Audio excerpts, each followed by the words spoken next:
Hi, Assalamualaikum warahmatullahi wabarakatuh. This is our group assignment for subject Fiqh for Economists 1, section 2. My name is Muhammad Rahn and this is our group assignment. Hi, my name is Shari'ah. Hi, my name is Nur Akila. Hi, my name is Fasha Mansura. Hi, my name is Sikir Wakia. And enjoy our group assignment video. Assalamualaikum. We will be presenting a short documentation about inflation in economy from a Fiqh perspective. This documentary will explore the causes of inflation, impact on society, and how Islamic principle can help to address these issues. Okay, now moving on to the historical background of inflation. Inflation is not a modern phenomenon. Historically, inflation existed in ancient civilizations such as Greece and Rome. During that time, inflation occurred due to currency depreciation and hard government spending, especially for wars and military activities.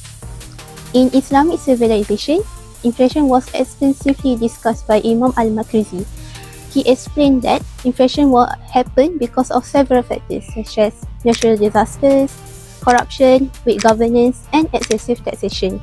According to him, inflation can reduce economic stability and negatively affect people's welfare. Therefore, Islam emphasizes justice, transparency, and responsible governance in economic activities. Islam also strongly opposes harmful economic practices that can create hardship and unfairness in society. This shows that Islamic perspective on inflation is not limited to economic factors alone, but also highlights moral values and social responsibility in maintaining a stable and fair economy. In the Islamic context, inflation is defined by al-Makrizi as a situation where prices typically rise and continue to rise. He also explained that inflation can be caused by two main factors, which are natural causes such as disaster or crop failure, and human causes such as corruption and excessive money circulation. Meanwhile, conventional economists generally explain inflation through supply, demand, and monetary factors. But Islamic economics emphasize ethical responsibility and social justice in addressing inflation. What's the connection between SDG and inflation? So basically, SDG and inflation we related in two SDG that we focus, which is SDG 1, which is no poverty, and SDG 10, reduce inequality. When the price of food, houses, and healthcare going up, this will hurt mostly the low-income families, and they are forced to spend and purchases all of their income is only to purchase the basic needs of their life. So, by understanding the macroeconomic perspective and Islamic law about the inflation, we try to reduce the price control and bad management for the whole market system. How the inflation look different between Fiqh al-Muamalat and conventional economy. In conventional economy, inflation simply when the prices of goods and services go up. This make our money lose their purchasing power. Economists basically commonly use the basic formula, which is the quantity theory of money. For them, the low rate of inflation, which is 2%, is basically healthy and good for our economy. But Fiqh al-Muamalat look it completely different. Instead of just looking at the numbers, Fiqh look at the moral and values. In Islam, money should be stable measure of value. If price go up because of the market manipulation, it as assumed or injustice for the ordinary people. A famous Islamic scholar, which is Imam al-Makrizi, divided two clear types, which is natural inflation that caused by the natural disaster, and the second is the artificial inflation that caused by the human mistake, like corruption, bad management, or printing too much paper money. To sum up, conventional economy acts as a technical tool for market data, and Fiqh al-Muamalat acts as an ethic guide for protect ordinary people from unfairness. Next research question. Our second research question focuses on the impact of inflation on wealth distribution, consumer welfare, and social justice. First, inflation affects wealth distribution. Low-income families face greater financial pressure because they need to spend most of their income on basic needs such as foods, housing, and transportation. As a result, the gap between the rich and the poor become wider. Second, inflation affects consumer welfare. When goods and services become more expensive, people can buy fewer items with the same amount of money. This will reduce their purchasing power and makes daily life become more difficult, especially for lower income groups. Last one, inflation affects social justice. Islam emphasizes fairness, equality, and the protection of public welfare. Economic activity should not create hardship for society. Therefore, from an Islamic perspective, controlling inflation is important to protect people's welfare and reduce unfairness among societies. Moving on to research question number 3. How do the prohibition of etiquette and the law of indirect usage stop market manipulation during inflation? According to Islamic commercial law, etiquette or holding essential goods to increase price is prohibited because it creates shortages and harm ordinary people, especially lower income groups.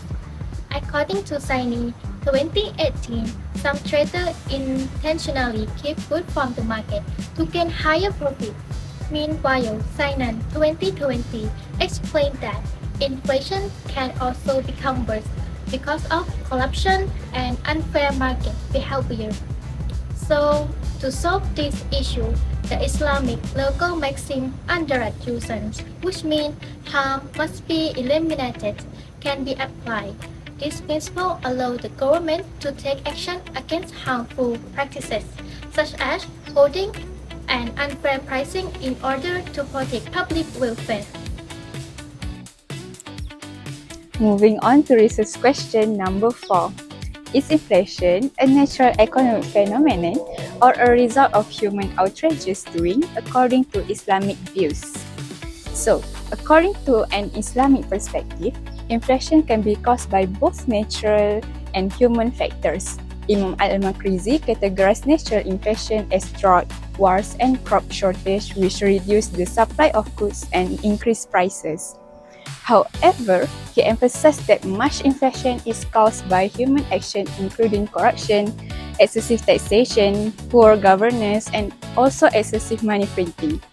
Islamic scholars argue that when inflation results from greed, market manipulation, or injustice, it becomes a form of zulum because it harms society, especially the poor. Therefore, Islam promotes values such as justice and hifzul mal to ensure a fair economic system and minimize the negative effect of inflation. How Islamic jurisprudence review fiat money in the modern world, and what are the implications of his al-mal? Okay, to answer that question, fiat money is basically our hard-earned cash as we know today. This actually proves a problematic issue because the government, as time goes by, the government prints out more and more of this cash, and as time goes by, the value of this cash will decrease. But we can also forget about the banks. The banks lend out money to the people, and how do they gain profit? Of course, they need to factor in the inflation rate. This begs the question, is it riba or not? If a contract says that the borrower needs to pay an exact nominal amount of money years later down the line, the lender will suffer huge losses in real value. However, majority of Islamic scholars reject this idea, saying that it is riba. Instead of adjusting loans to inflation, Islamic finance encourages alternatives such as asset-backed financing and equity-based investments to avoid interest and promote risk sharing. To see this in real life, a recent report from the STAR highlights Malaysia's growth paradox. While our national economy grows, stagnant wages fail to keep up with the cost of food and utilities. This creates a huge financial squeeze for the B40 and M40 households, acting as a regressive hidden tax. This crisis underscores the urgent Islamic duty of Hifz al-Nafs, which is the preservation of human life, by ensuring everyone has fair access to basic needs. Conclusion: our research showed that inflation is not only an economic issue, but also a moral and social issue. From the perspective of Fiqh and Mu'amalat, harmful practices such as hoarding, corruption, and unfair pricing can worsen inflation and create hardship for society, especially low-income communities. Islam emphasizes justice, fairness, and the protection of public welfare. Because of this, principles such as the prohibition of etiquette and the local maxim underage usance play an important role in preventing economic harm and protecting consumers. Overall, this research teaches us that true economic stability cannot be achieved through profit alone, but must also be guided by ethics, responsibility, and compassion in order to create a fair and balanced society.